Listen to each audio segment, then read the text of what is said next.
Tras agitarse la Tierra, el fuego del centro del mundo causará un terremoto en torno a la ciudad nueva. Nostradamus era un profeta que hizo una serie de predicciones sobre el futuro para ayudar a la humanidad a ver el mundo con más claridad. ¿Predijo realmente este profeta y poeta del Renacimiento el 11 de septiembre y otros hechos catastróficos de los últimos 500 años? ¿Queda alguna de sus profecías por cumplir? Es uno de los pocos profetas que ha durado tanto tiempo porque acertó. Ahora, en el 500 aniversario de su nacimiento, volvemos a repasar la vida de este hombre y sus sorprendentes predicciones del futuro.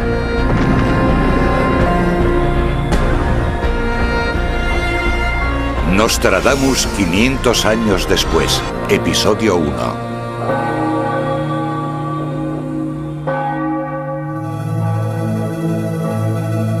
Hace 500 años, un francés llamado Michel de Nostradamus escribió uno de los informes más increíbles de todos los tiempos. Una voluminosa crónica de cientos de acontecimientos que tendrían lugar durante los próximos 2000 años.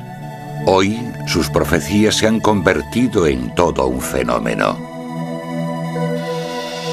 Desde los 45 grados el cielo arderá, y el fuego que descienda de él se aproximará a la gran ciudad nueva. Esto fue lo que escribió Nostradamus en 1555.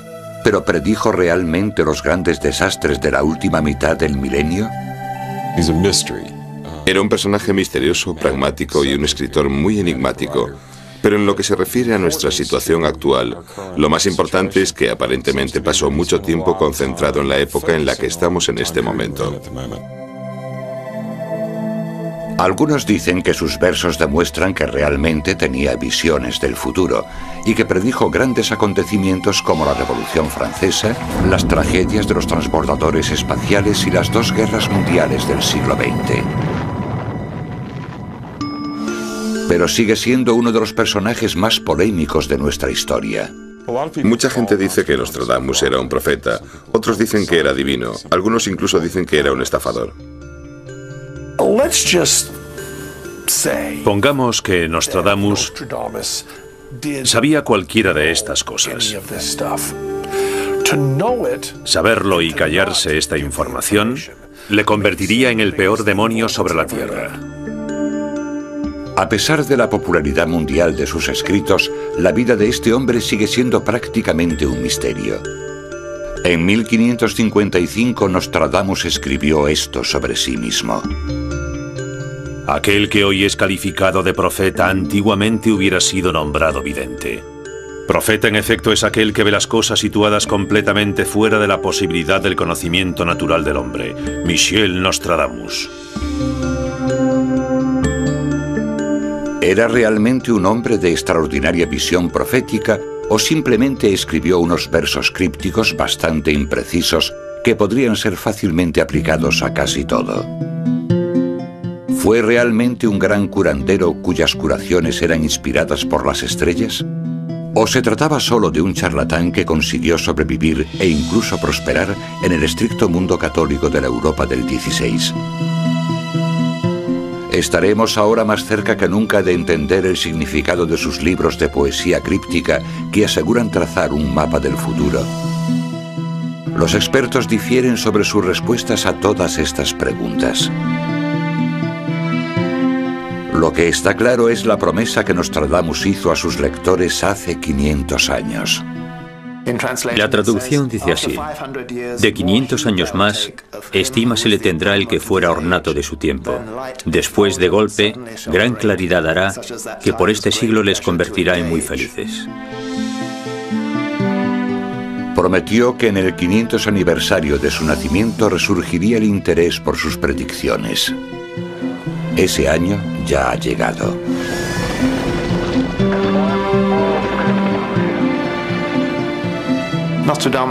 El 500 aniversario de Nostradamus es importante porque él mismo sugirió en uno de sus cuartetos que después de 500 años sus profecías serían más apreciadas.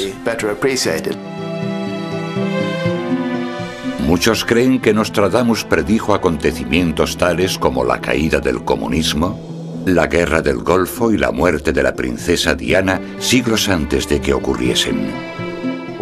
Muchas de las cosas que predijo Nostradamus para esta época, que incluso hace 10 años, cuando la guerra del Golfo Pérsico pensábamos que eran ridículas, ahora parecen estar haciéndose realidad.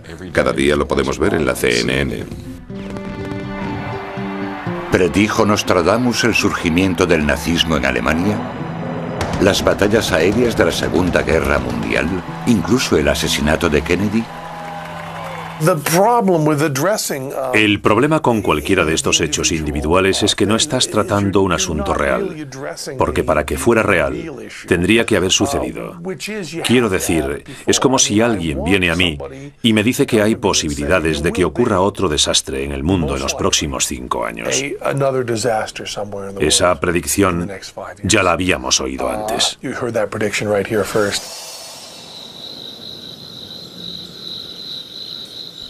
Aunque la mayoría de sus profecías se refieren a acontecimientos mundiales y calamidades, algunas rozan lo macabro, alimentando la creencia de que estaba relacionado con el ocultismo.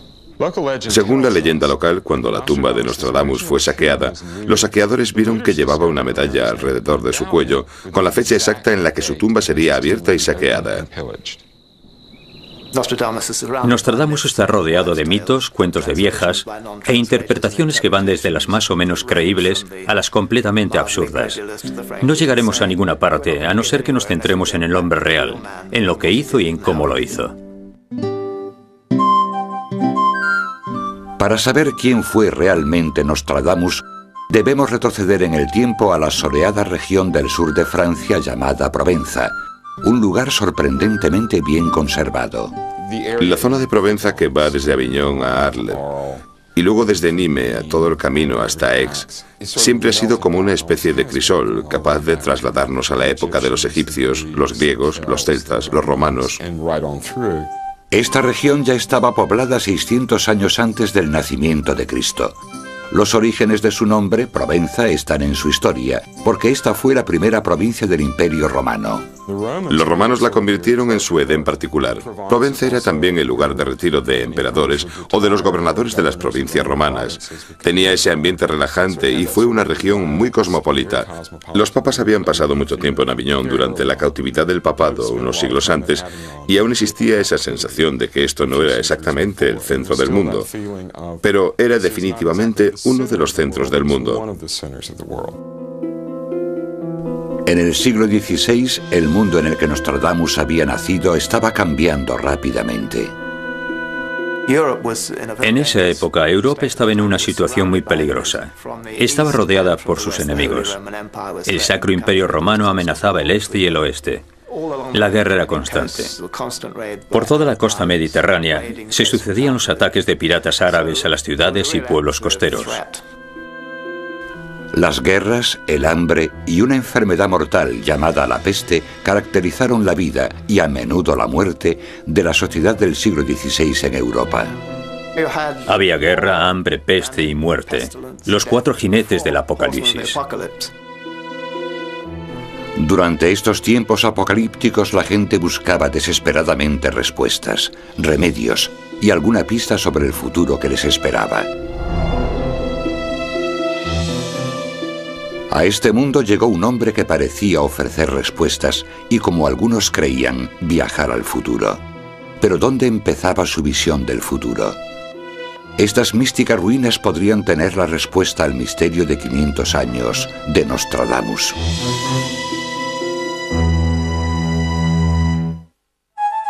Ha pasado casi medio milenio desde que Nostradamus escribiera sus asombrosas predicciones del futuro. Y ha seguido siendo famoso gracias a los más de 400 libros populares que han sido publicados acerca de sus profecías. Su nombre aún aparece en los titulares de los periódicos y su imagen nos observa desde revistas, películas y portadas de libros. Todos tienen un mismo propósito, explicarnos cómo era realmente este hombre. Pero ¿cuánto de esta imagen que hemos asociado a Nostradamus está basada en hechos? De los pocos exponentes históricos que existen, hay 2 en concreto que según muchos conservan una imagen realista de este hombre. El primero es un retrato de Nostradamus pintado por su hijo César. César era un pintor bastante bueno. Este retrato nos muestra a un hombre sonriente, como si estuviese a punto de contar un chiste. La imagen del retrato transmite bastante seguridad. Parece como si se tratase de tu abuelo favorito que ha venido a consolarte. Pero también hay un brillo en sus ojos, como si estuviese diciendo, puedo ser bastante gracioso, pero también puedo ser serio y duro.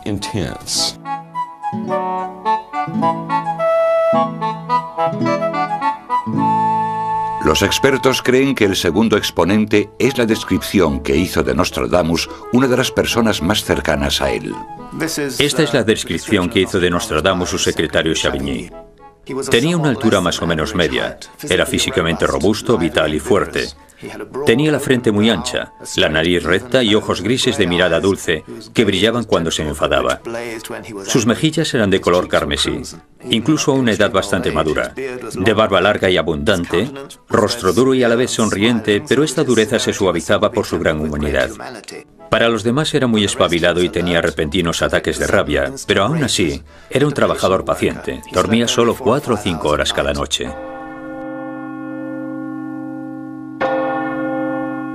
La época en la que vivió Nostradamus fue un período de transición.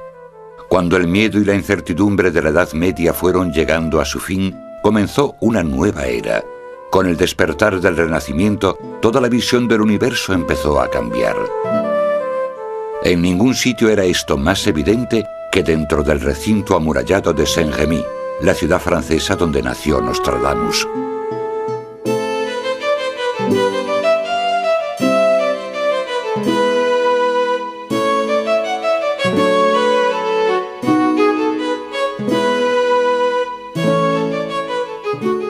Saint-Rémy conserva su sabor medieval, incluida una boca de alcantarilla en medio de la calle. Está igual que en la época de Nostradamus. Vincent, escritor y guía, ha seguido el rastro del legado de Nostradamus desde sus comienzos en Saint-Rémy y nos ha traído hasta esta dirección, el número 6 de la calle Hoche. Nostradamus nació en esta casa en 1503. Es muy probable que fuera la casa de su abuela. Básicamente su madre hizo de comadrona, y las últimas investigaciones dicen que en realidad la casa en la que creció fue la propiedad de al lado, que era bastante más amplia.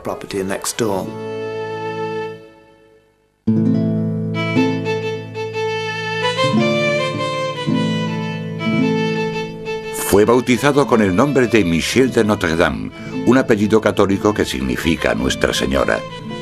El abuelo judío de Nostradamus adoptó este apellido cuando se convirtió al catolicismo durante la Inquisición española, porque en aquella época los judíos en Europa eran perseguidos. A pesar de la represión religiosa de la época, el sur de Francia era una región cosmopolita, un auténtico hervidero de mitos, magia y emocionantes avances en medicina, matemáticas y astronomía. Más que el lugar perfecto, era probablemente el único lugar en Europa en el que alguien como Nostradamus podía haberse formado, haber aprendido y logrado su cometido. Desde una edad muy temprana, el joven Michel de Notre-Dame estaba interesado por estas materias. Su abuelo paterno, Jean de Saint-Rémy, era el consejero del pueblo y quizás también fuera el médico. Así que en la familia había mucha tradición por estudiar. Desde una edad temprana, Nostradamus estudió latín y probablemente un poco de hebreo y matemáticas. Además de enseñarle algunas nociones básicas de matemáticas, latín, griego y hebreo, su abuelo le introdujo en el mundo de las ciencias celestiales. Y seguramente heredaría de él su astrolabio, el instrumento medieval que antiguamente se usaba para determinar la altitud del Sol y otros cuerpos celestes. Más tarde, Nostradamus escribiría sobre las maravillas astronómicas que despertaron su interés por la astrología. Júpiter se une más a Venus que a la Luna, apareciendo de plenitud blanca. Venus escondida bajo la blancura de Neptuno, de Marte golpeado por la pesada rama. Aunque algunos creen que este poema sugiere que Nostradamus predijo las órbitas de los planetas, es muy probable que sacase la idea del libro sobre los giros de los orbes celestes de Copérnico, publicado en 1543, en el que incluía su teoría del sistema solar. Pero si su temprano interés por la astronomía fue inspirado por su abuelo, su entorno escondía su pasión por la antigüedad. Provenza está repleta de historia, y Saint-Rémy es uno de esos lugares donde la historia simplemente se acumula en una ruina encima de otra ruina. Para el joven Nostradamus, la conexión más viva y directa con otros tiempos no estaba en algo sobrenatural, sino a solo unos metros al sur de su casa en Saint-Rémy. Nostradamus jugaba aquí cuando era pequeño. Fue su primera introducción a la historia antigua de la región. En 6 de sus cuartetos predijo que en esta región se descubriría un gran misterio o un tesoro enterrado. Bajo los antiguos edificios vestales, de Polman sol en caverna de cabra.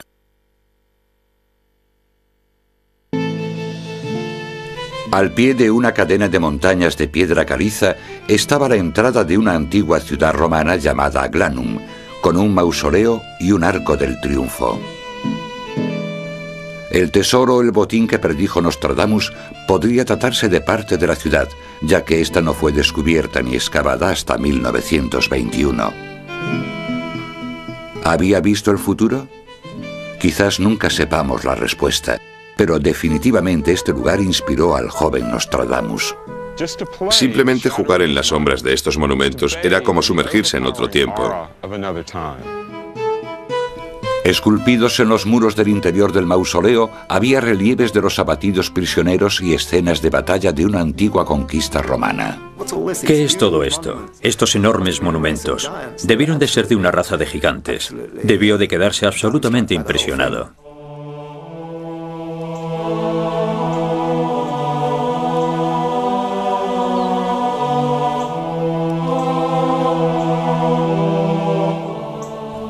Seguramente Nostradamus se quedó maravillado ante las propiedades acústicas del interior del Arco del Triunfo romano, ya que el eco amplificaba los sonidos que se hacían dentro de él.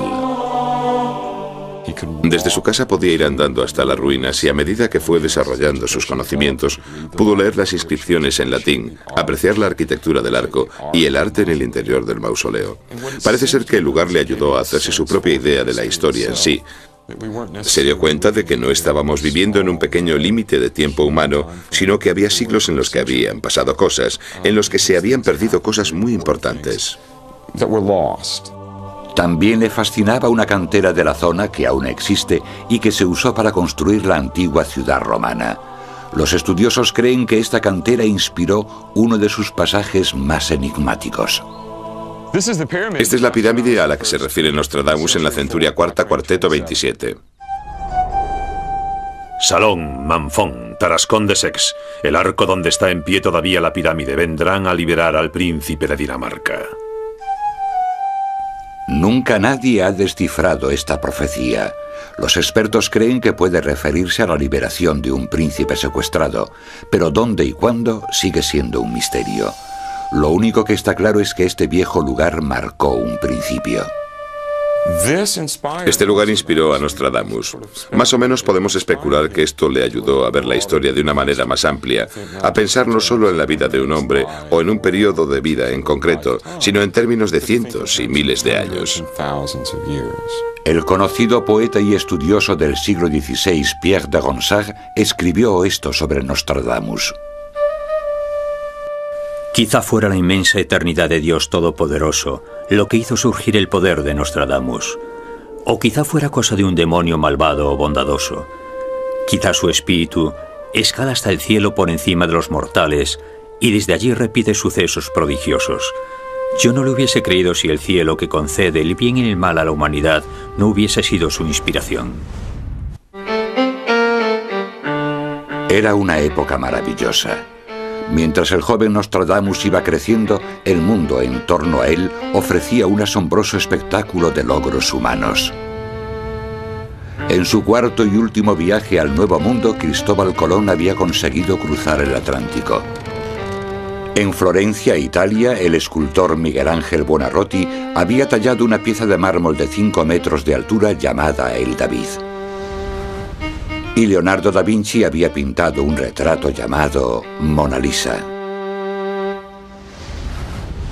En 1519, a los 16 años, Michel de Notre Dame se trasladó a la antigua ciudad amurallada de Aviñón, a orillas del río Ródano, al sur de Francia.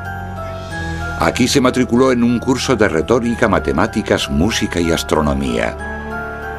Según la creencia popular, durante su estancia en la Universidad de Aviñón, se convirtió en un gran erudito e incluso se licenció en medicina.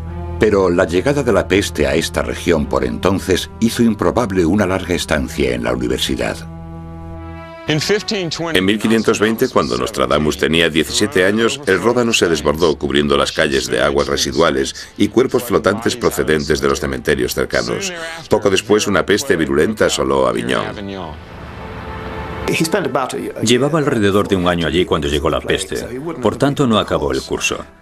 Así que los conceptos básicos como la retórica y todo eso ya los había estudiado.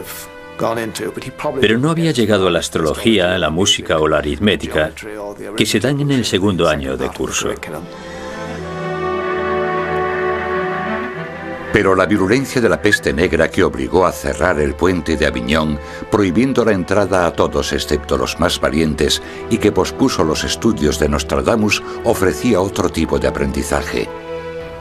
Quizás este acontecimiento ayudó a Nostradamus a entender la importancia del agua dulce para mantener la higiene de una ciudad. Más tarde, como médico, insistiría en el agua dulce y las calles limpias como forma de prevenir la peste.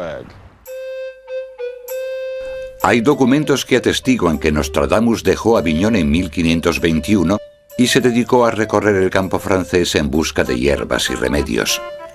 Mientras que hoy una farmacia francesa moderna ofrece una amplia variedad de medicinas, en la época de Nostradamus las farmacias eran así.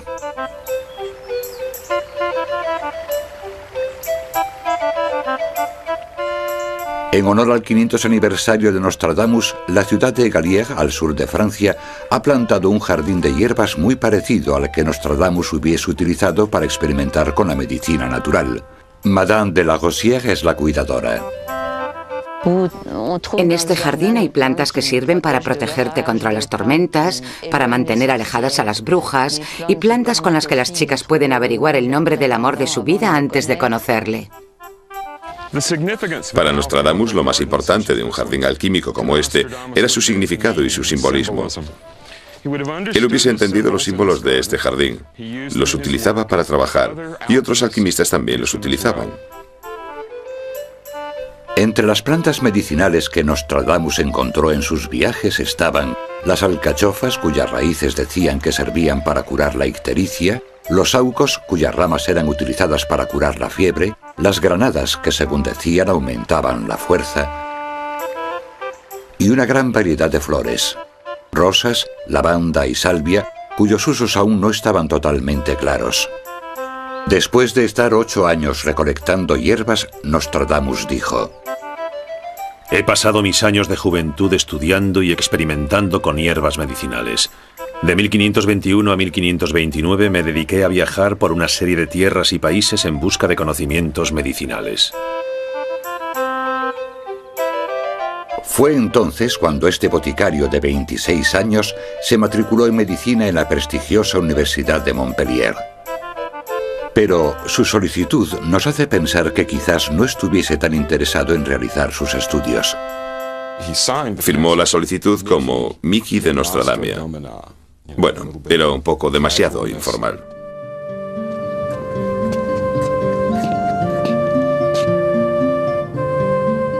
Mucha gente cree que fue aquí donde el autodenominado Miki de Nostradamia cambió su título de farmacia por su licenciatura en medicina, pero eso ahora se ha puesto en duda. A pesar de que en sus últimos libros Nostradamus se autodenominaba doctor en medicina, en la Universidad de Montpellier no existe ningún documento que acredite su licenciatura. De hecho, hace poco se tradujo un documento de los archivos de la universidad que asegura que el nombre de Nostradamus había sido tachado del registro. La razón citada era que como boticario engreído había hecho algunos comentarios groseros sobre los médicos. Si hace unos años alguien me hubiera preguntado quién era Nostradamus, probablemente le hubiera dicho que era médico, astrólogo y profeta. Ahora sabemos que fue admitido en la Facultad de Medicina de Montpellier, pero también sabemos que le echaron. A pesar de este contratiempo, él estaba decidido a ser médico, y por tanto Michel de Notre Dame latinizó su nombre en Nostradamus y se dispuso a seguir la gran tradición de Hipócrates.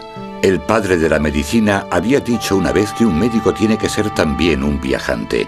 Para Nostradamus eso significaba seguir a la peste. Nostradamus se convirtió en un médico muy eficaz contra la peste. Si era o no médico, eso ya es otra historia. Pero sin duda, cuando todos los médicos de la zona salieron huyendo, él fue uno de los pocos que entró e intentó controlar la peste.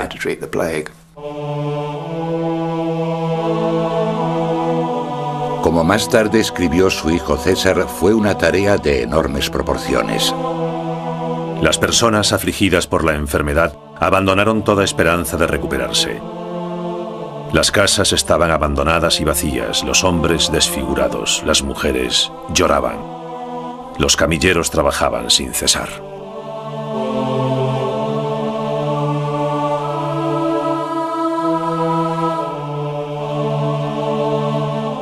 El propio Nostradamus hizo esta espeluznante observación cuando entró en la ciudad infestada por la peste. Una de las cosas que más me impresionó fue ver a una mujer cosiendo sin ayuda de nadie su propia mortaja, empezando por los pies. La encontraron muerta en medio de su casa con la mortaja a medio terminar. En el siglo XVI, el conocimiento de las estrellas era fundamental para la medicina. Los médicos usaban la astrología y el día de nacimiento del paciente para diagnosticar su enfermedad. Luego seguían con una serie de tratamientos rudimentarios.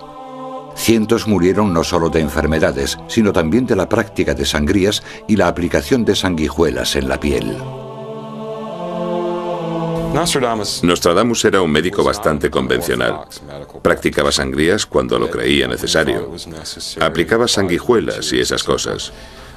Muchos de los escritores contemporáneos le veían como el gran médico del siglo XVI, con multitud de conocimientos modernos, pero ese no era el caso. Su máxima era, usa lo que funcione. Y él relató en uno de sus libros que sangrar no era nada bueno. Podríamos decir que él utilizó este método, pero que no funcionó tan bien como a él le hubiese gustado. Nostradamus usó su conocimiento de las hierbas medicinales para inventarse nuevos remedios. El más conocido fue la pastilla de rosas, una fórmula que creó en 1555. 300 o 400 rosas rojas arrancadas antes del amanecer, pulverizadas y mezcladas con el serrín del ciprés más verde, lirio de Florencia, clavos y raíz de cálamo. Ahora sabemos que la raíz de cálamo es un poderoso antioxidante. Es también bueno para el sistema inmunológico. Ayuda a curarse y tiene muchas otras propiedades, y este era uno de sus principales ingredientes. Así que, según parece, las pastillas de rosa tenían un poco de alcanfor y los escaramujos aportaban vitamina C. El alcanfor actuaría como antiséptico.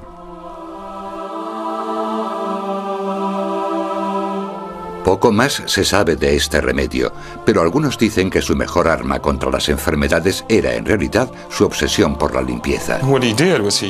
Lo que hizo fue quemar los cadáveres, las sábanas, quemar todo con lo que había entrado en contacto la gente infectada con la peste.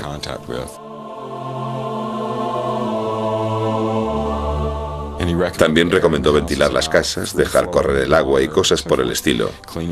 También limpiar las calles, bueno, desinfectar bien las calles. Y con esto lo que hacía era sacar a las ratas de allí, matar a un montón de ratas y a un montón de pulgas que eran las que propagaban la peste. Consiguió ganar un mes, la peste duró solo 2 meses, y eso fue algo bastante milagroso para esa época. En la ciudad de Agen, donde era conocida su reputación como curandero, Nostradamus conoció en 1531 a una mujer llamada Henrietta d'Encausse y se casó con ella. Tuvieron 2 hijos. Según la leyenda local, durante los años que estuvieron juntos, Henrietta despertó otra vez el interés de su marido por las artes místicas. Compartió con ella los antiguos libros que él había estudiado de pequeño e incluso se adentraron en la práctica de la magia ritual. Pero si en esa época Nostradamus era realmente un profeta, sabría que su felicidad pronto tendría un trágico final.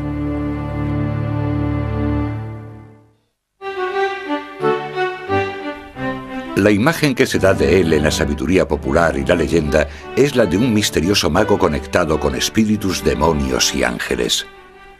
Pero, si retrocedemos en el tiempo, surge una imagen diferente, la de un hombre normal, de una familia media, incluso un tanto distinguida.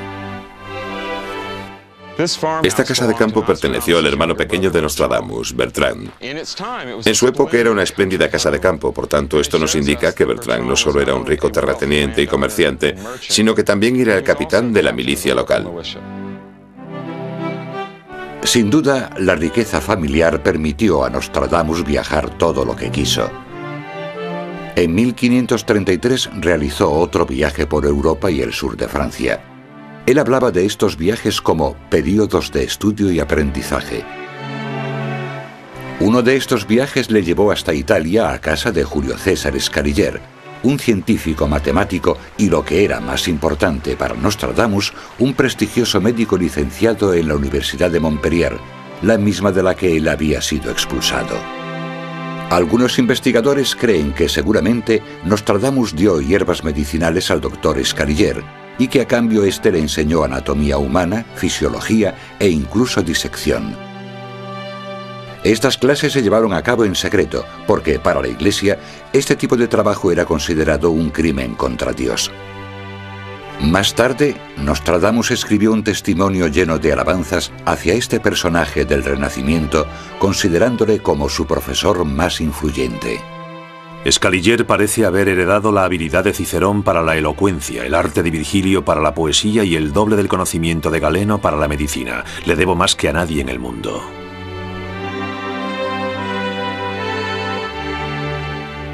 Otra de las cosas que más influyeron en la vida de Nostradamus fue una tragedia familiar. En 1534, mientras él estaba lejos de casa, su mujer y sus 2 hijos contrajeron la peste y murieron.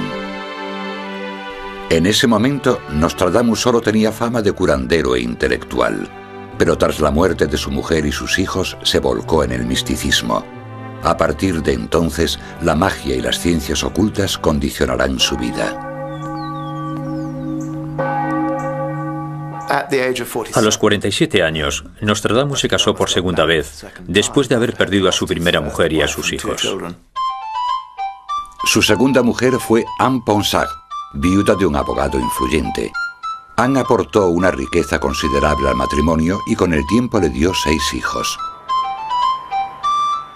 Se fueron a vivir a un pueblo del sur de Francia, Salon de Provence. Este pueblo es ahora un destino turístico de moda, pero aún se siente la presencia de este profeta de 500 años. Una pintura gigante de Nostradamus adorna la ciudad y vigila atentamente a los visitantes. La antigua Torre del Reloj, un monumento a la sabiduría, aún conserva la imagen de los 7 planetas conocidos en el 16. Y la calle donde estuvo su casa ahora rinde homenaje a su habitante más famoso. Esta es la calle donde vivía Nostradamus y esta es la casa donde vivió Nostradamus durante los últimos 20 años de su vida y donde escribió sus profecías. Su casa de salón era bastante grande para esa época. Puede que se les hiciese un poco pequeña, con 6 hijos en casa, sirvientes, secretarios, etcétera, etcétera. Pero no estaba mal para un médico bien pagado que ganaba bastante dinero para esa época.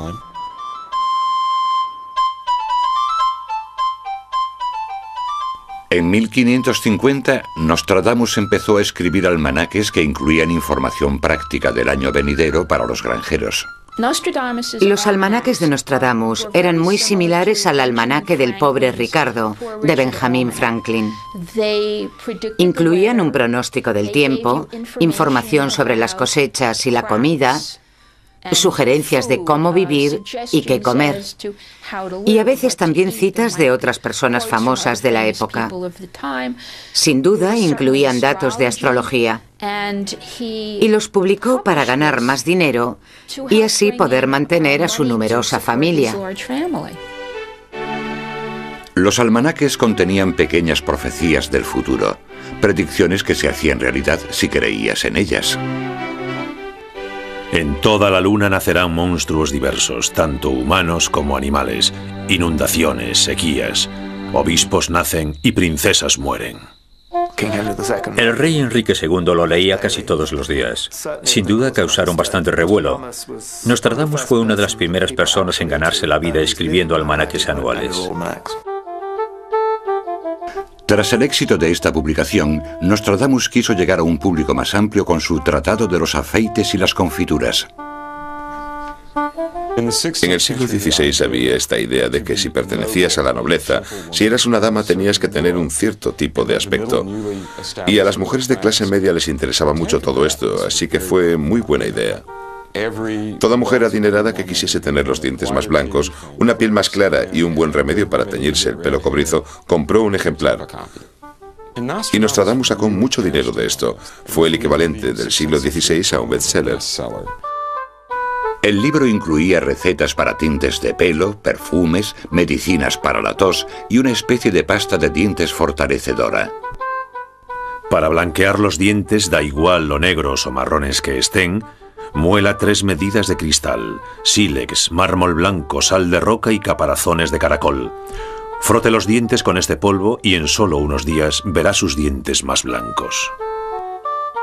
Mientras los europeos compraban sus productos de belleza por pura vanidad, Nostradamus empezó a ver el futuro.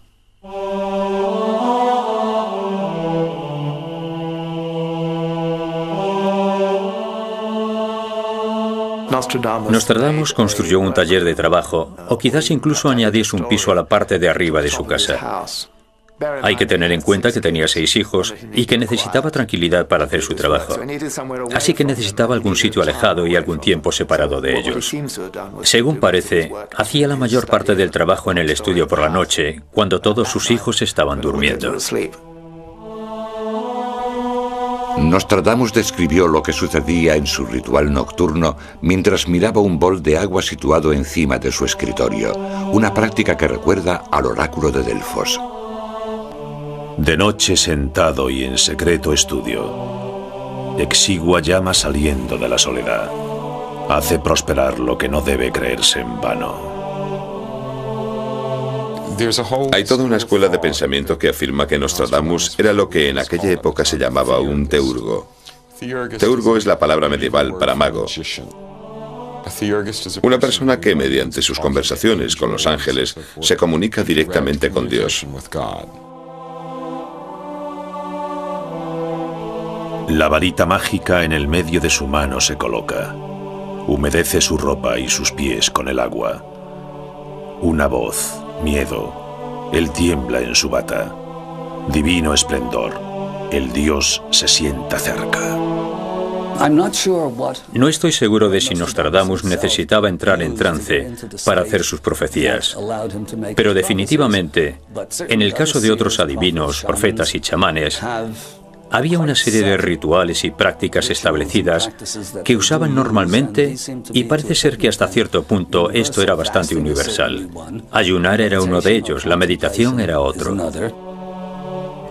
Muchos creen que a través de este tipo de rituales, Nostradamus escribió las profecías de los acontecimientos del año 3797, entre ellos la terrible predicción del fin del mundo.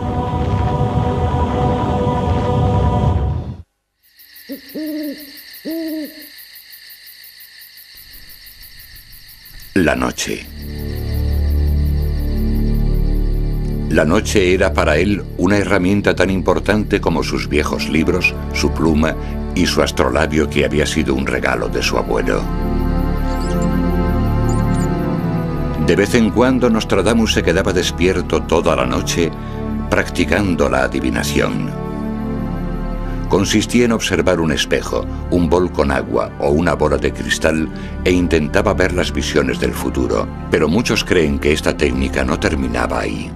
En un pasaje del prólogo de sus profecías, dice que el verdadero secreto de este método se lo llevaría con él a la tumba.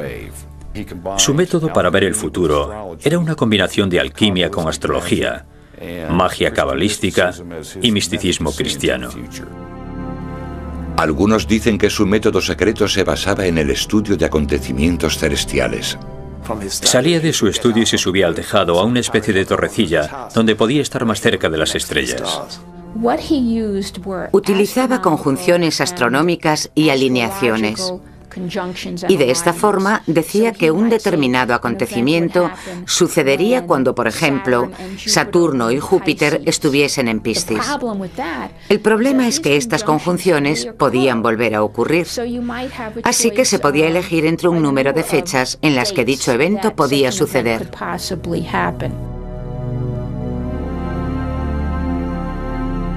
Nostradamus escribió sus predicciones en 1000 poemas de 4 versos llamados cuartetos. Escribió en su lengua materna, el francés, pero para protegerse de los cazadores de brujas de la época, incluyó versos en latín y griego e incluso anagramas.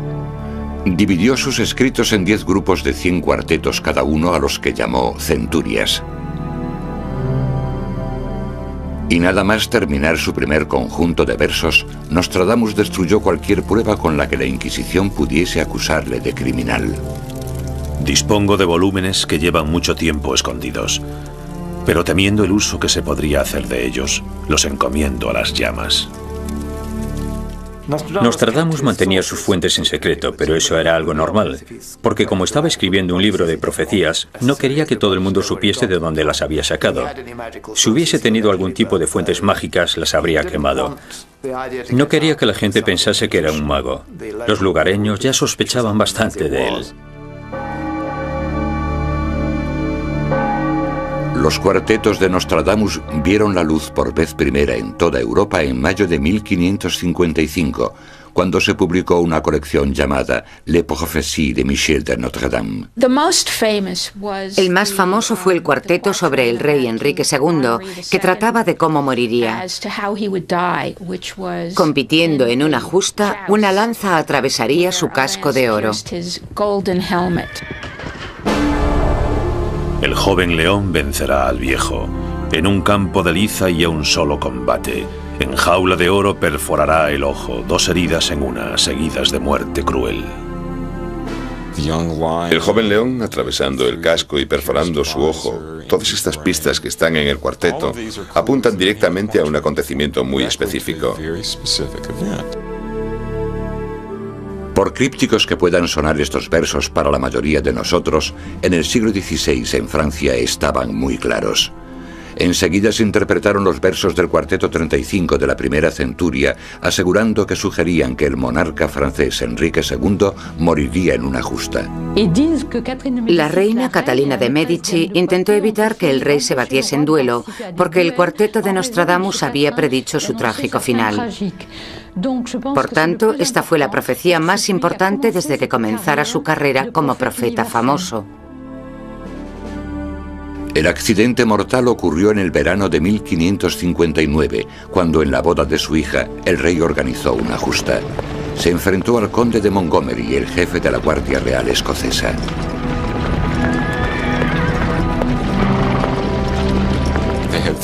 Hubo 3 torneos, y en el tercero, la lanza del conde de Montgomery se hizo añicos, y uno de los fragmentos fue directamente a la visera del casco de Enrique II, y o se le clavó en el ojo o en su sien izquierda. Esa noche, el conde de Montgomery le dijo a Nostradamus: Maldigo al adivino que predijo este hecho con tanta maldad y tanta precisión. Antes de 1559, Nostradamus era un personaje de la leyenda local que suscitaba curiosidad. Pero en realidad, hasta después de la muerte de Enrique II, no se convirtió en una superestrella internacional. Fue como si todo el mundo dijese: esto es algo mucho más serio que un tío escribiendo un puñado de versos crípticos. Hay un significado detrás de ellos. Así que apenas unos años después de la muerte de Enrique II, las profecías, el primer volumen de las profecías, estaba traduciéndose en Londres y Nostradamus ya era conocido internacionalmente.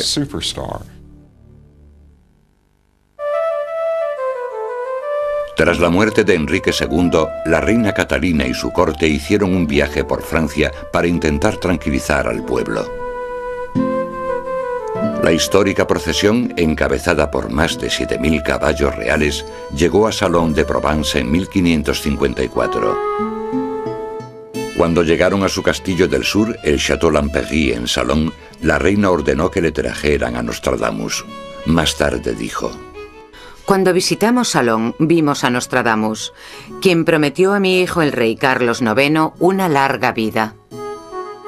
Nostradamus fue llamado a la corte para tener una reunión con Catalina de Medici, que era la reina en esa época. Como había predicho con exactitud lo que le sucedió al rey, Catalina le pidió que predijera el destino de sus 7 hijos, que eran pequeños. En esa época eran bastante pequeños. La reunión tuvo lugar en la Salle d'Honneur, también conocida como la Sala de la Chimenea. Nostradamus examinó a los 7 niños reales y emitió sus predicciones para el futuro. Y no se equivocó cuando le dijo que cada uno de sus hijos serían reyes y reinas. Serían monarcas de diferentes países de toda Europa. La historia ha demostrado que sus predicciones fueron correctas, pero los cambios en la ascensión al trono real se produjeron porque 4 de los hermanos murieron prematuramente. En la edición de sus profecías de 1557 escribió lo siguiente sobre la familia real: De 7 ramas, a 3 serán reducidos. Los mayores serán sorprendidos por la muerte. Si las 7 ramas eran los 7 niños de Catalina, entonces Nostradamus habría predicho el futuro correctamente. Solo 3, Enrique III, Francisco y Margarita, seguían vivos en 1576.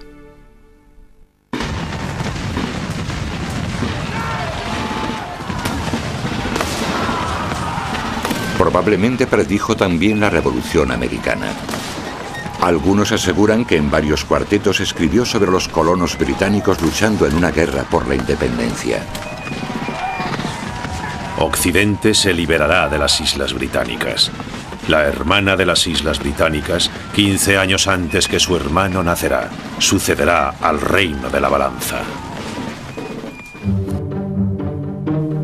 A partir de ese momento, las centurias de Nostradamus serán reconocidas por sus predicciones sobre acontecimientos históricos y sobre personajes. Las más sorprendentes implican a poderosos y tiránicos líderes como Napoleón Bonaparte. Muchos de sus cuartetos eran sobre Napoleón. Decían que Napoleón había nacido en una isla de Italia y que luego sería exiliado a otra isla. A Nostradamus no le caía bien Napoleón. Creo que le llamaba el carnicero. Un emperador nacerá cerca de Italia, que será vendido muy caro al imperio, que les parecerá menos príncipe que carnicero. De soldado simple llegará al imperio, de ropa corta llegará a la larga. Napoleón nació en Italia. De hecho, empezó como soldado con uniforme corto y más tarde, como emperador, llevó largas vestimentas. Por 14 años se mantendrá la tiranía. En efecto, el reino de guerra y terror de Napoleón empezó en noviembre de 1799 y duró 14 años, hasta que en abril de 1814 fue exiliado a Elba. Es probable que escribiese otro cuarteto en forma de anagrama para predecir las sangrientas guerras de Napoleón. Po, nacido Lorón, más a fuego que a sangre será. Si se mira desde el punto de vista del anagrama, cuando Nostradamus habla en su cuarteto sobre 3 lugares llamados Napo-Loren, podría ser que la frase oculta tras el anagrama fuese Napoleón Roi, Napoleón Rey. Quizá porque era francés, muchos de los escritos de Nostradamus se centraban en su país natal. Algunos estudiosos creen que predijo la Revolución Francesa de 1789, 234 años antes de que ocurriera. Sus versos describen los detalles escabrosos de las ejecuciones en la guillotina de María Antonieta y el rey Luis XVI. Por gran discordia la tromba temblará, acuerdo roto levantando la testa al cielo, boca sangrante en la sangre nadará. El rey elegido causa tempestad, fuego, sangre, corte. Predicciones como esta han fascinado y desconcertado al mundo entero, cuando una tras otra parece que se han ido haciendo realidad, incluso en el siglo XX. Pero ¿estarán las grandes catástrofes aún por llegar?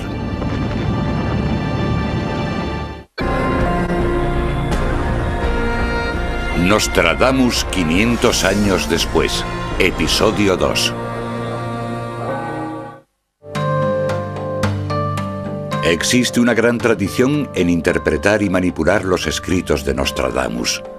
A lo largo de los siglos, determinadas palabras y frases de sus trabajos han hecho creer a muchos que predijo decenas de hitos históricos. Aunque muchas veces predije cosas que acabaron ocurriendo, estaba dispuesto a guardar silencio. Pero después decidí escribir frases ambiguas y crípticas, complicando mis escritos con un lenguaje impreciso, pero sobre todo profético, relatando los acontecimientos de la futura evolución de la humanidad, sobre todo los más urgentes. En 1555 Nostradamus escribió: será pastor semidios honrado cuando la luna acabe su gran ciclo. Este cuarteto podría predecir el trabajo del pionero científico Louis Pasteur, creador de un proceso de conservación de alimentos que lleva su nombre. O quizás simplemente sea un verso que incluye la palabra francesa pasteur, refiriéndose al pastor de la iglesia.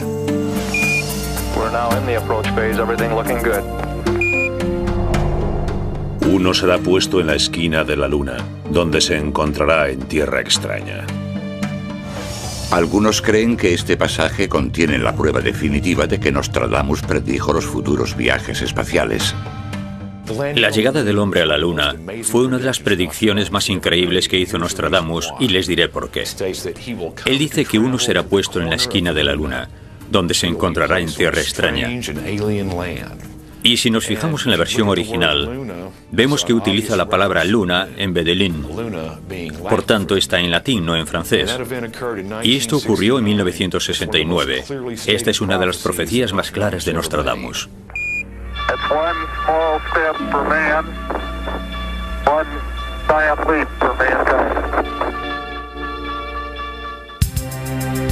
Hay quien asegura que el cuarteto 146 incluso predice la aparición de un ovni, ya que describe un lugar extraterrestre y un aterrizaje que traerá grandes beneficios para la humanidad. También habla de un terremoto. Gran fuego del cielo en 3 noches caerá. Algo hermoso y admirable sucederá. Muy poco después, la tierra temblará. Los estudios más exhaustivos de los escritos de Nostradamus siempre se han centrado en los versos que parecen predecir uno de los acontecimientos más horribles del mundo: el surgimiento de Adolf Hitler y el nazismo en Alemania. Bestias enloquecidas de hambre cruzarán los ríos. La mayor parte del campo contra Hitler estará. Arrastrará al grande en jaula de hierro cuando el hijo de Germania nada observe. En lo que se refiere a Hitler, Nostradamus tenía bastante que decir sobre él y Alemania.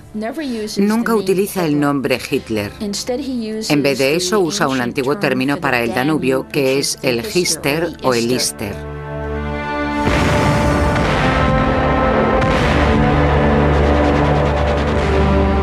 German High Command has committed at least 20 full-strength divisions to the winter offensive. En el cuarteto 224, Nostradamus escribió: la mayor parte del campo estará contra Hitler. Y si echamos un vistazo a la historia, vemos que hubo numerosas naciones que se opusieron a las potencias del eje. Sin duda el mejor ejército del mundo estaba en contra de Hitler, y fue el mejor ejército del mundo el que venció a los nazis. Pero, ¿por qué Nostradamus usó el término Hitler para referirse al dictador alemán? Nostradamus utilizaba alusiones para representar simbólicamente gentes y cosas, y una de las palabras que utilizó fue Hitler. Yo estoy convencido de que Hitler es una alusión a Hitler. Solo le falta una letra para formar la palabra Hitler. Se trata de un anagrama de Hitler con un doble sentido, que es algo que le gustaba mucho hacer a Nostradamus.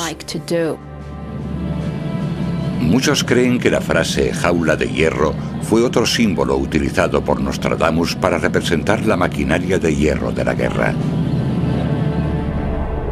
Un capitán de la Gran Alemania, que por su lengua seducirá a las masas, sojuzgará los confines del Danubio, perseguir las cruces por hierro, saqueo y robo. En el cuarteto 335, Nostradamus predice que alguien seducirá a las masas con su oratoria. Y si lo miramos desde un punto de vista histórico, vemos que Hitler era un magnífico orador y que era conocido como el diablo de la elocuencia, por así decirlo. Y de hecho sedujo a las masas con su oratoria. Los nazis interpretaron los múltiples significados de los cuartetos de Nostradamus en su propio beneficio. Y Hitler sacó provecho del conocido nombre de Nostradamus citando profecías como esta en su propaganda política. Cederá a la Gran Alemania Brabante, Gante, Brujas y Boulogne. La tregua santa, el gran duque de Armenia, asaltará Viena y Colonia. Magda Goebbels, la mujer del ministro de propaganda de Hitler, creía que Nostradamus había predicho el triunfo de los nazis y su influencia en el partido era notable. Pero además de predecir el triunfo de Hitler, también describió con detalle el gran sufrimiento de sus víctimas. Tras la victoria de rabiosa lengua, vencedor sanguíneo por conflicto de la arenga, asar la lengua y la piel y los huesos. Parece ser que en el cuarteto 456 hay una referencia directa al Holocausto. Nostradamus escribió: vencedor sanguíneo por conflicto de la arenga, asar la lengua, la piel y los huesos. Y para mí, esta es una alusión muy directa a la horrible tragedia del Holocausto, porque un montón de personas fueron quemadas vivas. Sufrimiento, tiranías e incluso conquistas. Algunos creen que predijo una de las mayores batallas de la historia. 6 de junio de 1944. Más de 5.000 barcos y aviones desembarcaron a 22.000 soldados aliados en la costa de Normandía, en Francia. Aludió Nostradamus al épico ataque de la Segunda Guerra Mundial conocido como Día D. Por los huevos y lugares circundantes estarán en guerra por causa de las nubes, gámaros, langostas y mosquitos.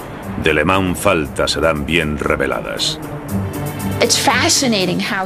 Es fascinante cómo intenta describir estas escenas de batalla con las palabras que él conoce, porque nunca antes ha visto este tipo de cosas.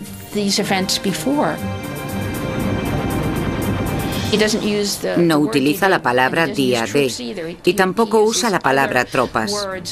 Usa palabras como langostas y naves extrañas y terribles que llegan a la orilla.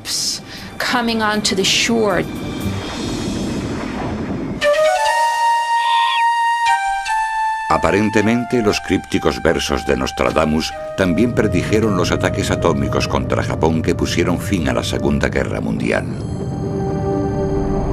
Cerca de las puertas y dentro de 2 ciudades, habrá 2 azotes como nunca vio nada igual.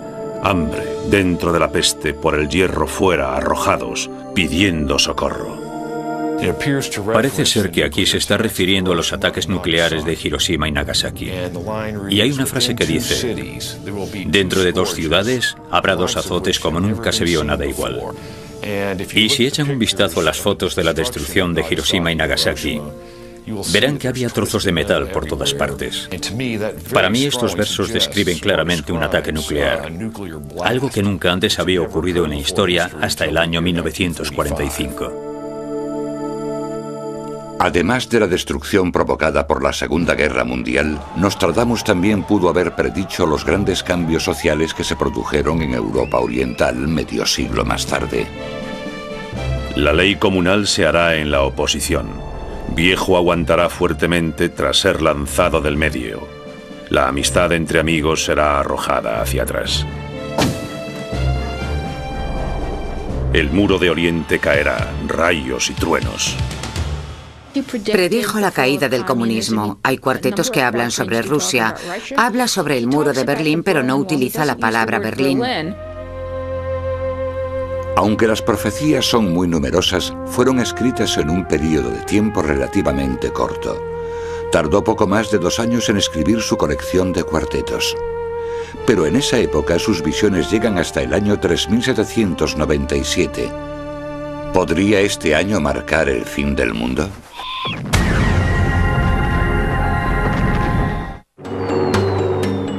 Muchos creen que Nostradamus predijo la guerra y la destrucción que tendrían lugar cientos de años después de su muerte. Pero, si sus profecías fueran reales, escribió sobre personas que ni siquiera se hubiese podido imaginar en lugares que aún no existían. Dallas, Texas, 22 de noviembre de 1963. La obra antigua se acabará. Del techo caerá sobre el gran mal ruina. Inocente hecho muerte se acusará. Culpable escondido soto bajo la escarcha. En el cuarteto 637, Nostradamus parece hacer una referencia al asesinato de Kennedy.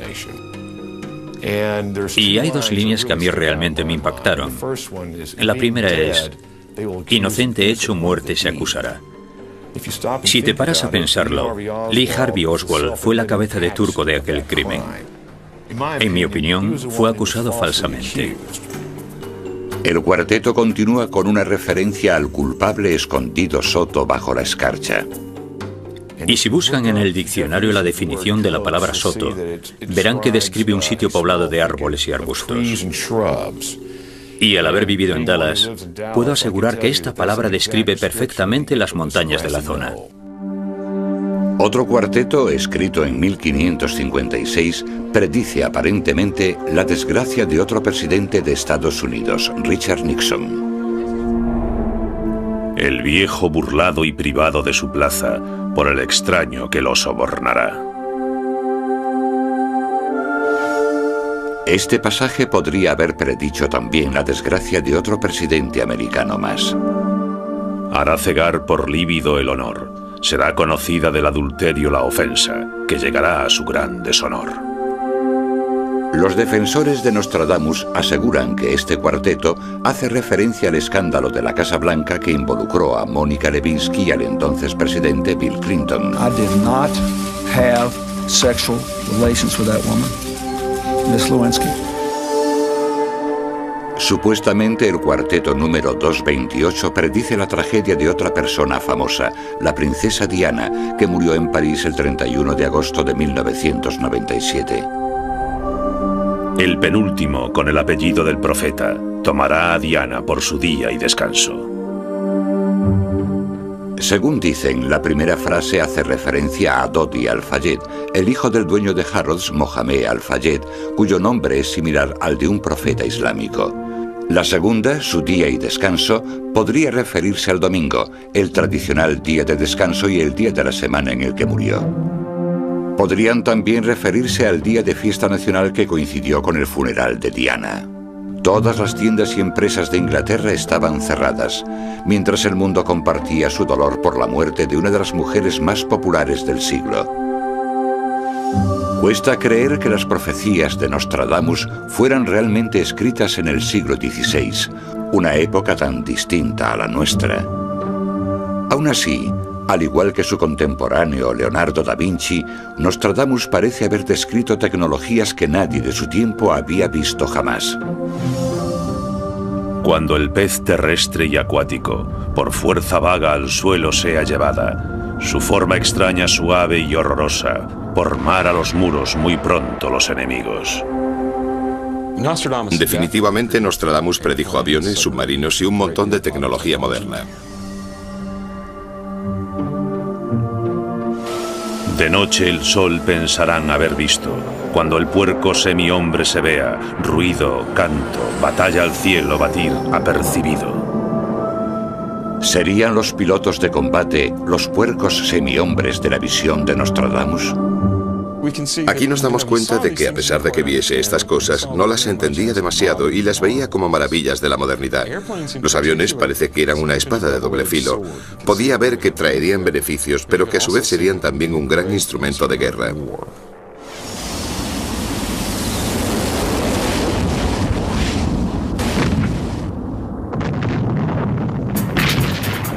Hay quien defiende que describió la primera guerra del Golfo con sus grandes movimientos de tropas, su tecnología furtiva y sus campos de petróleo ardiendo. Ante Persia casi cerca de 1 millón de hombres. La serpiente verdadera invadirá Bizancio y Egipto. Entrará villano, amenazador infame, tiranizando la Mesopotamia. Tierra horrible, negra fisonomía. Nostradamus utiliza términos antiguos para ciertas zonas del mundo: Libia, Persia, Oriente Medio, generalmente del Islam, del mahometanismo. Habla de hombres con turbantes. Algunos expertos sugieren que existe otro cuarteto más específico sobre la reciente guerra contra Saddam Hussein. No se podrá por el mar proteger. Entre 2 ríos temer mano militar. El negro airado le hará arrepentirse. Según parece, en el cuarteto 633 se hace referencia al combate y a la actividad militar en Irak. Y las 2 líneas que más me impresionaron son las que dicen: entre 2 ríos temer mano militar. El negro airado le hará arrepentirse. Por tanto, yo creo que aquí se refiere a la guerra de Irak, porque Bagdad está situada entre 2 ríos, el Tigris y el Éufrates, que son 2 de los ríos más significativos de la historia. El negro airado le hará arrepentirse. Puede que sea una referencia a Colin Powell, intentando que Saddam Hussein se arrepintiese de sus acciones. Una cosa está clara: Nostradamus rara vez escribió sobre tiempos de paz. La mayoría de sus cuartetos se refieren a destrucciones. Una de sus descripciones de un desastre inminente se conoce como el Cuarteto del Cometa. Después de la gran lucha humana, una mayor se apresta. El gran motor los siglos renuevan. Lluvia, sangre, leche, hierro y peste. En el cielo luz de fuego, corriendo larga centella. Si echas un vistazo al cuarteto que habla del cometa y la larga centella, te das cuenta de que la idea del cometa y de la tragedia de la lanzadera espacial podrían ir unidas, que forman parte de una misma metáfora, parte de una misma imagen. Pero el cometa de los versos de Nostradamus quizás tenga más significados que el de una tragedia. Sí que habla de cometas, pero normalmente como presagios de un acontecimiento. No habla de que necesariamente vayamos a ser golpeados por un cometa. De hecho, algunos piensan que aquí estaba hablando de una serie de acontecimientos que tendrían lugar en nuestra época. Mabus pronto entonces morirá. Llegará de gente y bestias una horrible derrota. Luego de golpe la venganza se verá. Mano, sed, hambre, cuando corra el cometa. Cuando echamos un vistazo a algunos de estos cuartetos que aparentemente se refieren a nuestra propia época, tenemos que buscar los anagramas, los acontecimientos, las posibles interpretaciones que quizás a simple vista no sean tan evidentes. El cuarteto número 262 nombra a un líder malvado o a unos líderes con un nombre extraño: Mabus. Mabus es un anagrama que aparentemente se creó a partir del nombre Osama Bin Laden y George Bush, componentes que si se juntan forman el nombre Mabus. Así que parece ser que Nostradamus está indicándonos una época en la que desde su punto de vista es muy difícil distinguir a los buenos de los malos. Simplemente ocurren muchas cosas extrañas y todo se complica. ¿Estarán ocurriendo ya los trágicos acontecimientos descritos en el cuarteto de Mabus? Desde los 45 grados el cielo arderá, fuego acercándose a la gran ciudad nueva. Al instante gran llama esparcida saltará cuando se quiera de normandos hacer prueba. Con respecto a los acontecimientos del 11 de septiembre, hay varias palabras clave en 6 o 7 cuartetos que realmente parecen hacer referencia a esta tragedia. Una es la referencia a una gran llama que saltará al cielo. Los expertos también destacan la frase que contiene la ciudad nueva. La ciudad nueva hace alusión a Nueva York. Y si lo piensas, en la frase la gran ciudad nueva, detrás de ciudad nueva podrías poner fácilmente York. Y por tanto, te das cuenta de que, con ciudad nueva, Nostradamus está aludiendo a la ciudad de Nueva York. El verso más importante del cuarteto parece predecir la localización exacta. Desde los 45 grados el cielo arderá. Hace referencia a los sucesos del 11 de septiembre, porque el estado de Nueva York está a 45 grados de latitud norte. Supuestamente, Nostradamus escribió estos versos sobre un país que estaba a 4.800 kilómetros y aún no había nacido. Pero algunos expertos son escépticos. Me gustaría que los defensores de Nostradamus nos hablasen del siguiente desastre tipo World Trade Center antes de que ocurriese, no después. No es justo ver lo que ha ocurrido y luego coger los escritos y decir, ajá. De hecho, muchos están convencidos de que no tenía ningún tipo de poder especial y de que en realidad no era más que un charlatán. Simplemente es una más de las cosas sin sentido en las que la gente cree. No hay ningún misterio en torno a Nostradamus.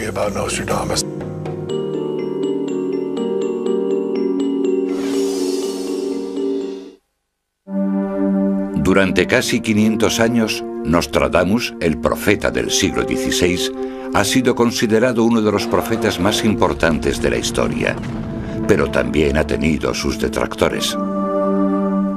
No hay ningún misterio en torno a Nostradamus, eso es lo interesante. Quiero decir, sabemos que todo lo que él predice se interpreta después de que haya sucedido.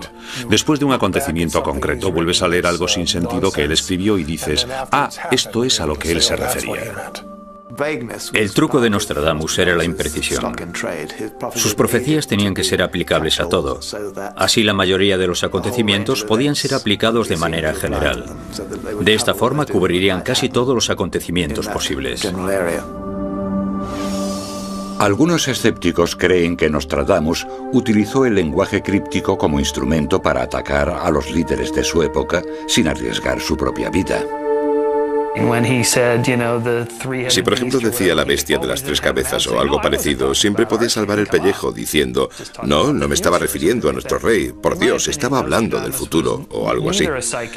En mi opinión, Nostradamus no era ni un adivino ni un estafador, era un comentarista social, algo parecido a los que escriben los artículos de opinión hoy en día.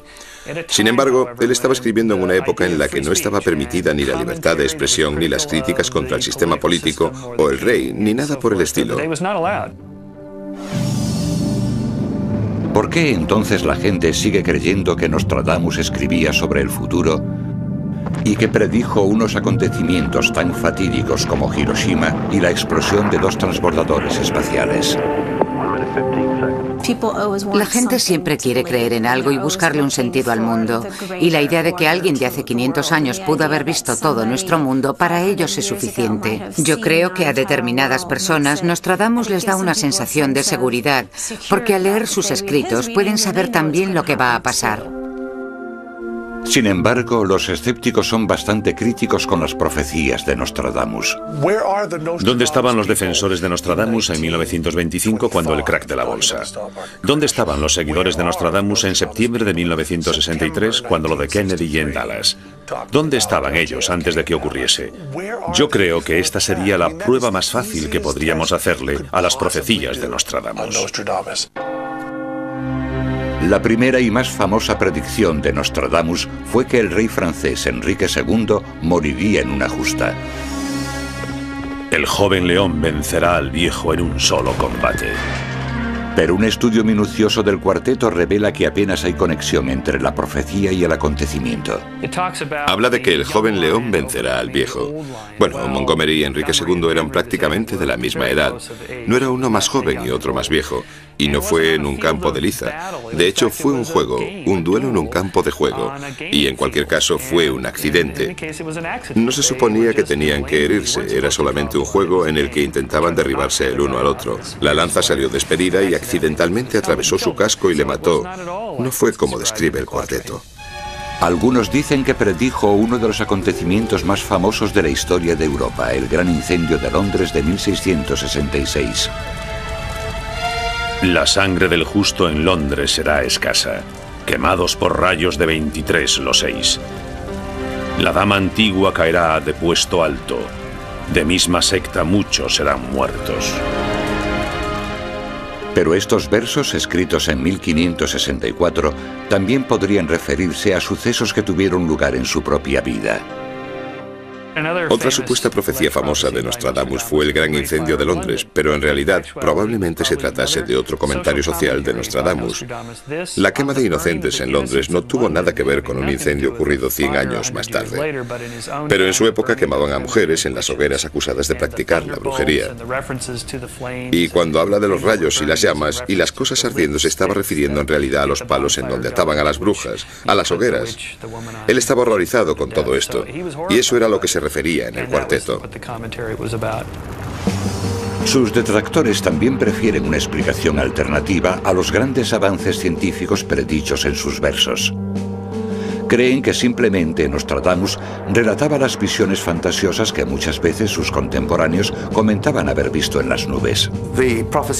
Las profecías que supuestamente se refieren a submarinos o aviones, e incluso viajes en el espacio, son en su mayoría interpretaciones erróneas de las adaptaciones que hacía Nostradamus de sucesos conocidos. En este caso, los aviones eran las visiones que la gente había contado haber visto en las nubes. Y no solo es que existan estos relatos, sino que también hay ilustraciones y grabados de estos monstruos, de estas visiones en las nubes. Así que no son aviones, no son submarinos. Según dicen, la figura de Napoleón Bonaparte aparece en varios cuartetos. Un emperador nacerá cerca de Italia, que será vendido muy caro al imperio, que les parecerá menos príncipe que carnicero. De soldado simple llegará al imperio, de ropa corta llegará a la larga. Pero aunque los versos parezcan describir a Napoleón, en realidad podría tratarse de cualquiera. El cuarteto supuestamente habla de Napoleón cuando dice soldado simple llegará al imperio, pero esto se podría aplicar a prácticamente cualquier persona. Por ejemplo, Harry Truman fue un simple soldado en la Primera Guerra Mundial. A finales de la Segunda fue el presidente de los Estados Unidos y lanzó la bomba atómica. Para los defensores de Nostradamus, el cuarteto más concreto y más espeluznante es el que, según ellos, describe a Adolf Hitler. Bestias enloquecidas de hambre cruzarán los ríos. La mayor parte del campo contra Hitler estará. Nostradamus nunca predijo a Hitler. La verdad es que en una ocasión habla de un capitán de la Gran Alemania, que supongo que encajaría más o menos. Pero la afirmación típica es que utiliza la palabra Hitler en varias ocasiones, porque se trata en realidad de una especie de anagrama del nombre Hitler. ¿Por qué no escribió simplemente Hitler? ¿Por qué no escribir directamente esa palabra? Eso sería importante, ¿no creen? Y si, como muchos creen, las profecías de Nostradamus predijeron los ataques terroristas del 11 de septiembre de 2001, ni siquiera nos dieron ningún tipo de aviso.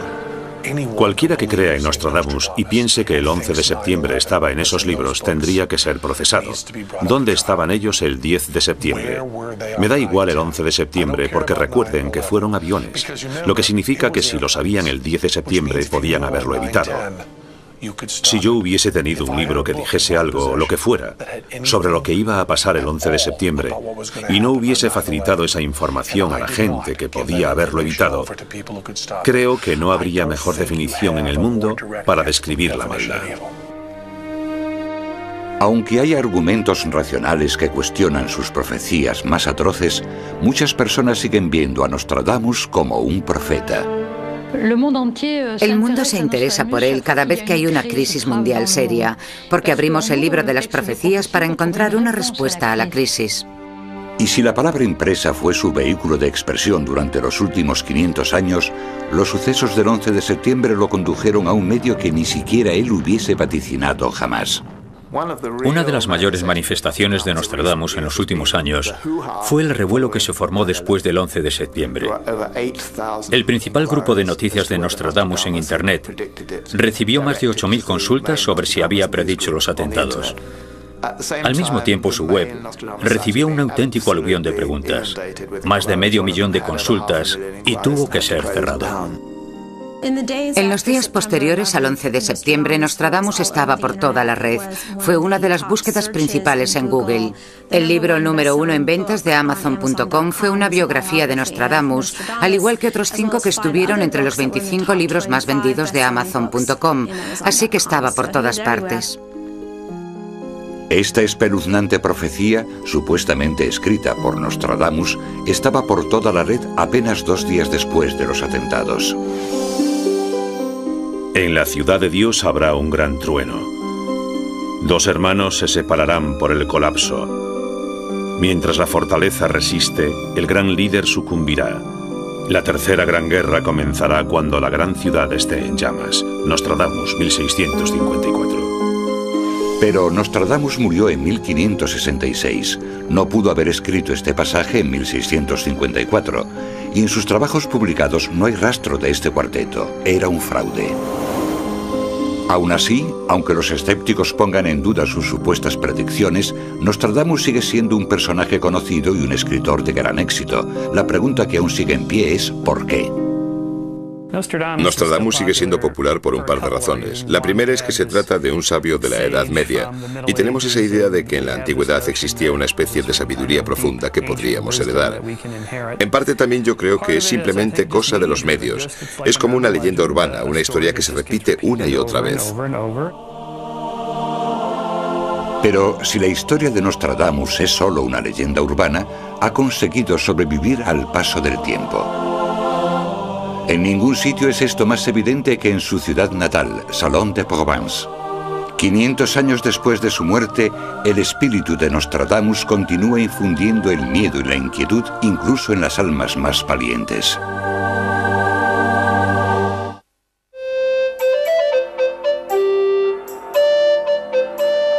Salon de Provence.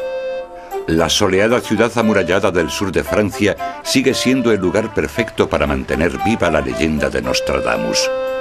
Aquí fue donde escribió unas 36.000 palabras de profecías y predicciones. Crió a 6 hijos y comenzó un legado editorial que ha durado más que ningún otro, algo que ni siquiera el propio Nostradamus hubiese vaticinado. A los 62 años, sus almanaques y colecciones de versos se empezaron a editar en toda Europa y podían ser leídos en alemán, italiano, inglés, español y su idioma original, francés. Durante el último año y medio de su vida escribió la mayor parte de las profecías. En 1565 completó su 10ª y última colección de cuartetos, pero cuando iba a cumplir 63 años, su salud empezó a empeorar. Tenía artritis, gota, hidropesía y edema. Llevaba bastante tiempo sufriendo de gota. Era una enfermedad bastante común en esa época.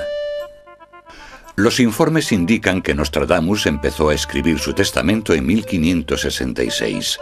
Su enorme colección de antigüedades y monedas acumuladas durante sus viajes por toda Europa valía el equivalente hoy en día a casi 1 millón de euros. A pesar de que el profeta había ganado la mayor parte de su dinero vendiendo el futuro a sus clientes, no tenía claro cuál de sus hijos sobreviviría para heredar sus más preciadas posesiones. Así que su colección de libros y cartas sería legada al que llegase primero a la edad adulta. Su hijo César heredaría el astrolabio de latón que Nostradamus había heredado de su abuelo. En junio de 1566 pidió que le subieran la cama al piso de arriba, a su estudio secreto, donde esperaría la muerte. El 1 de julio de 1566 dictó su última predicción a su secretario y escribano Jean Chavigny. Puedo asegurar con toda certeza que él sabía cuándo moriría, el día e incluso la hora. Me dijo: no me verás vivo al amanecer. Chavigny declaró que Nostradamus le dijo que al día siguiente ya no estaría vivo, y eso fue cierto. Le encontraron en su estudio, muerto de pie, a la mañana siguiente.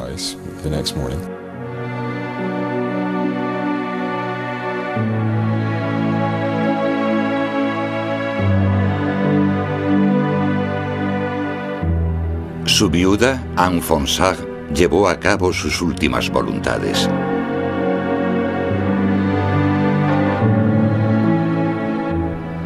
Fue enterrado en una iglesia franciscana en Salon, donde descansó en paz durante 200 años.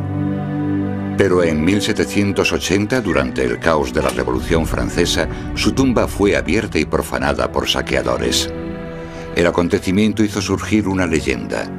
Los saqueadores habían encontrado el esqueleto de Nostradamus con una medalla en torno a su huesudo cuello. Según dicen, la medalla tenía inscrito en números romanos el año exacto en el que su tumba sería abierta y saqueada. Ese mismo año, sus restos fueron recogidos y llevados a su lugar definitivo de descanso en la iglesia de Saint-Laurent, en Salon de Provence. Al principio, Nostradamus fue enterrado de pie de la misma forma que fue encontrado la mañana de su muerte. Después de que su tumba original fuera saqueada, los pocos huesos que quedaron fueron enterrados aquí. La cripta ocupa un lugar de honor en la acertadamente llamada Capilla de Notre Dame. Esta es la segunda tumba de Nostradamus. La inscripción dice: aquí descansan los restos mortales de Michel Notre-Dame, el único hombre digno, a juicio de todos los mortales, de escribir con pluma casi divina, bajo la influencia de los astros, el futuro del mundo.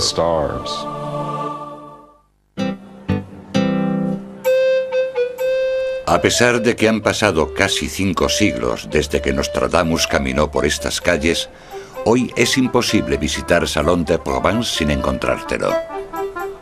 La casa donde escribió sus famosas profecías es ahora un museo. Un muñeco de cera del profeta trabaja sin descanso en un estudio secreto cerca de la entrada. Cada año vienen al museo visitantes procedentes de 60 o 70 países extranjeros que vienen aquí para descubrir a Nostradamus o para trabajar en sus escritos y su historia. De hecho, en su 500 cumpleaños, la leyenda de Nostradamus aún sigue viva. El gran Château de l'Empéry, que fue el lugar donde se reunió con la reina de Francia, ahora atrae a los visitantes que vienen siguiendo los pasos del profeta, y en él pueden comprar como souvenir una camiseta, un libro o un muñeco. Pero, escéptico o creyente, lo que está claro es que la gente se siente atraída por su memoria y su misterio.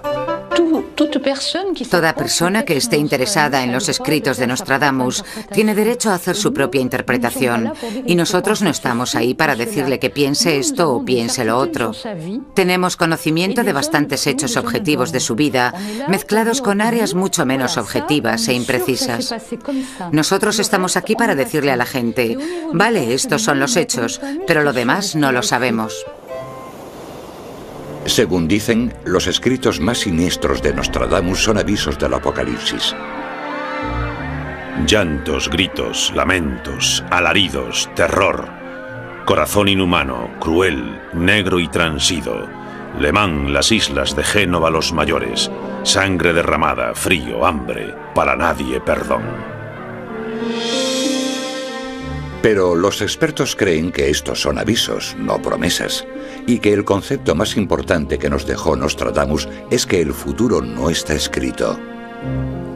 Todos los juegos de palabras, los acertijos, se hicieron para crear una determinada situación, de modo que la persona que estuviese leyendo las profecías solo las entendiese cuando el suceso hubiese pasado.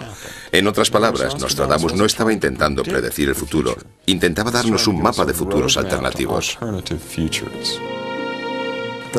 La última fecha que menciona es 3797. Pero no dice que ocurrirá algo, simplemente sus profecías se acaban ahí.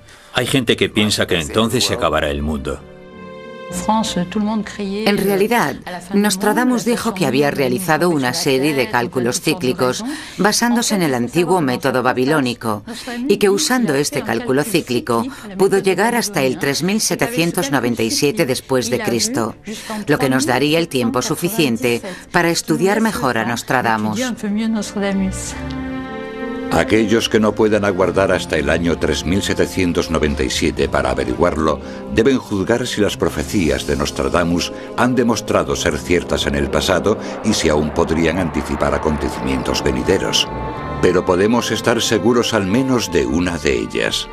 En el prefacio de los versos finales de las profecías de 1557, Nostradamus declaró solemnemente: según vaya transcurriendo el tiempo después de mi muerte, a mis escritos se les dará más importancia que en vida. Nadie puede negar que en esto Nostradamus tenía toda la razón.